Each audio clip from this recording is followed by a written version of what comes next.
নাহমাদুহু ওয়া নুসাল্লি আলা রাসূলিহিল কারীম আম্মা বাদ আউযু বিল্লাহি মিনাশ শাইতানির রাজীম বিসমিল্লাহির রহমানির রহিম ইহদিনাস সিরাতাল মুস্তাকিম সাদাকাল্লাহুল আযীম।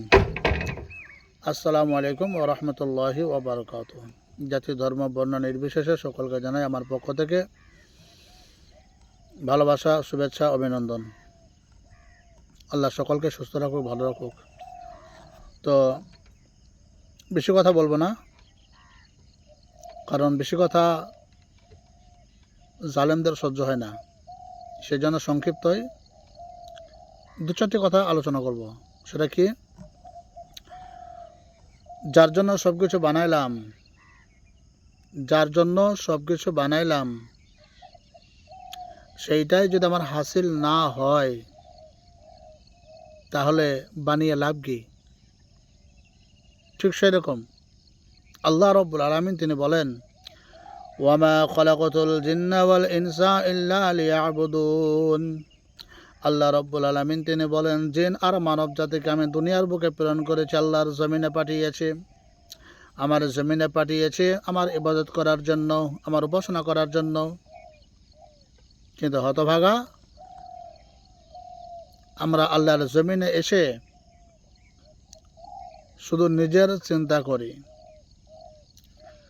নিজের অস্তিত্ব টিকিয়ে রাখার জন্য আগামী প্রজন্ম ভবিষ্যৎ আমরা নষ্ট করছি। সেজন্য বলবো যে আমরা প্রত্যেককেই,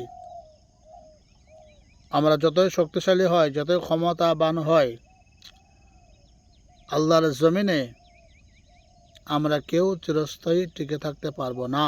কারণ এটা চিরস্থায়ী জায়গা নয়, এটা হচ্ছে ক্ষণস্থায়ী। চিরস্থায়ী জায়গা হচ্ছে পরকাল, আর এই দুনিয়াটা হচ্ছে ক্ষণস্থায়ী। আমরা যতই শক্তিশালী হয়, যতই ক্ষমতাবান হয়, যতই ধনসম্পদশীল ব্যক্তিওয়ালা হয় না কেন, দুনিয়াটা হচ্ছে ক্ষণস্থায়ী। আমি, আপনি, আমরা, আপনারা কেউ আল্লাহর জমিনে চিরস্থায়ী বসবাস করতে পারবো না। একদিন এমন আসবে, সময় আসবে যে আমাদেরকে ইহ জগৎ ছেড়ে পরজগতে রওনা দিতে হবে। সেদিকে লক্ষ্য রেখে আমরা প্রত্যেককেই নিজের ধর্ম, অন্য ধর্ম, প্রতিটি ধর্মের উপর শ্রদ্ধা, ভালোবাসা থাকবে। প্রতিটি মানুষের প্রতি মানবতা এবং শ্রদ্ধা, সম্মান বজায় রেখে চলবো ইনশাআল্লাহ। অশান্তি, ঝামেলা, কারো হক নষ্ট করা, জুলুম, অন্যায়, অত্যাচার করা, এটা আল্লাহ বরদাস্ত করবে না। তো আল্লাহ আমাদেরকে যার জন্য দুনিয়াতে পাঠিয়েছে সেটাই যদি আমরা পালন না করি, তাহলে আল্লাহর এই জমিন আল্লাহ রাখবে না। আল্লাহর জমিনে একটা বান্দা, সে চাই গরিব হোক, চাই ধন সম্পদওয়ালা ব্যক্তি হোক, আল্লাহর একজন বান্দা আল্লাহর নাম নেওয়ার মতো যতক্ষণ থাকবে আল্লাহ তাআলা রেখে দেবে। আর যখন আল্লাহ দেখবে যে আমার নাম নেওয়ার মতো কেউ নেই দুনিয়াতে, তখন ইজা শামসু কুবিরাত ও ইজা নুজুমুন কাদারাত ওদাল জিবালু সুইয়িরাত। সূর্য সেদিনকে আলোহীন হয়ে যাবে, আকাশে নক্ষত্রগুলো খসে খসে পড়ে যাবে। ওয়াইদাল জিবালু সুইয়িরাত, পাহাড়গুলো সেদিনকে তুলোর মতো উঠতে থাকবে। তো আজকে আমরা মুসলমান হওয়ার পরেও নিজের ধর্মের উপর আমরা চলছি না। তো বিশেষ করে সমাজ নষ্ট হয় কাদের জন্য জানেন? সমাজ নষ্ট হয় কিছু নেতা নেত্রীদের জন্য।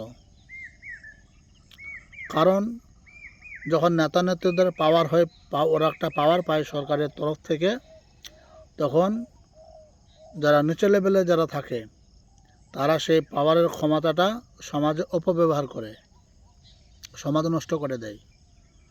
তখন না ইমাম সাহেব জুম্মার দিন মেম্বার উঠে সঠিক কথা বলতে পারে, না কোনো সাধারণ নামাজি মুসল্লি সে কোনো ভালো হক কথা বলতে পারে। তখন কারণ যেটা বলবে সেটাই তো তাদের বিরুদ্ধে চলে যাবে।